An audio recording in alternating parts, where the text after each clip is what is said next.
நாட்டை ஆண்டு கொண்டிருந்த மன்னருக்கு திடீரென ஒரு சந்தேகம் உதித்தது. உடனடியாக அமைச்சரை வரவழைத்தார். நான் இந்த நாட்டை இவ்வளவு நன்றாகவும் புத்திசாலித்தனத்துடனும் ஆண்டு வருகிறேன். ஆனால் இந்த நாட்டிலும் முட்டாள்கள் இருப்பார்கள் அல்லவா? ஆம் மன்னா. அப்படியானால் அவர்களில் முதல் 5 முட்டாள்கள் யார்?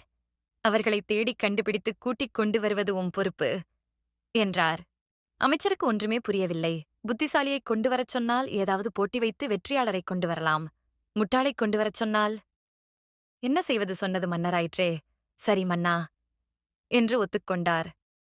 1 மாதம் நாடு முழுவதும் பயணம் செய்து 2 பேரை மட்டும் கூட்டிக் கொண்டு வந்தார். அதை பார்த்ததும் மன்னர், அமைச்சரே, உமக்கு கணிதம் மறந்துவிட்டதோ? இல்லை மன்னா, முதலில் நடந்ததை விளக்க அனுமதிக்க வேண்டும், என்றார் அமைச்சர். தொடரும், என்றார் மன்னர்.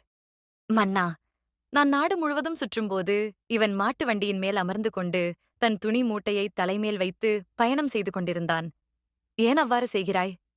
எனக் கேட்டதற்கு என்னைச் சுமந்து செல்லும் மாடுகளுக்கு வலிக்கக் கூடாதல்லவா? அதற்குத்தான், என்றான். இவன்தான் நம் நாட்டின் 5வது மிகப்பெரிய முட்டாள், என்றார் அமைச்சர். சரி, அடுத்து, இதோ இவன் தன் வீட்டுக் கூரை மேல் வளர்ந்த புல்லை மேய்க்க எருமையை கூரை மேல் இழுத்துக் கொண்டிருந்தான். இவன் நம் நாட்டின் 4வது மிகப்பெரிய முட்டாள். களிப்படைந்தோம் அமைச்சரே, களிப்படைந்தோம். சரி, எங்கே அடுத்த முட்டாள்? அரசவையில் தீர்க்கப்பட வேண்டிய பிரச்சனைகள் எவ்வளவோ இருக்கும்போது அதையெல்லாம் விட்டுவிட்டு முட்டாள்களைத் தேடி கடந்த 1 மாதமாய் அலைந்து கொண்டிருந்த 4வது முட்டாள்.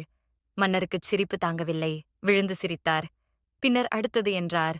நாட்டில் எவ்வளவோ பிரச்சனைகள் இருக்கும்போது அதை கவனிக்காமல் முட்டாள்களைத் தேடிக் கொண்டிருக்கும் நீங்கள்தான் 2வது, என்றார் அமைச்சர். ஒரு நிமிடம் அரசவையே ஆடிவிட்டது. யாரும் எதுவும் பேசவில்லை. உமது கருத்திலும் நியாயம் உள்ளது. நான் செய்ததும் தவறுதான் என ஒத்துக்கொண்டார் மன்னர். சரி, எங்கே முதலாவது முட்டாள்? அமைச்சர் சொன்னாரு.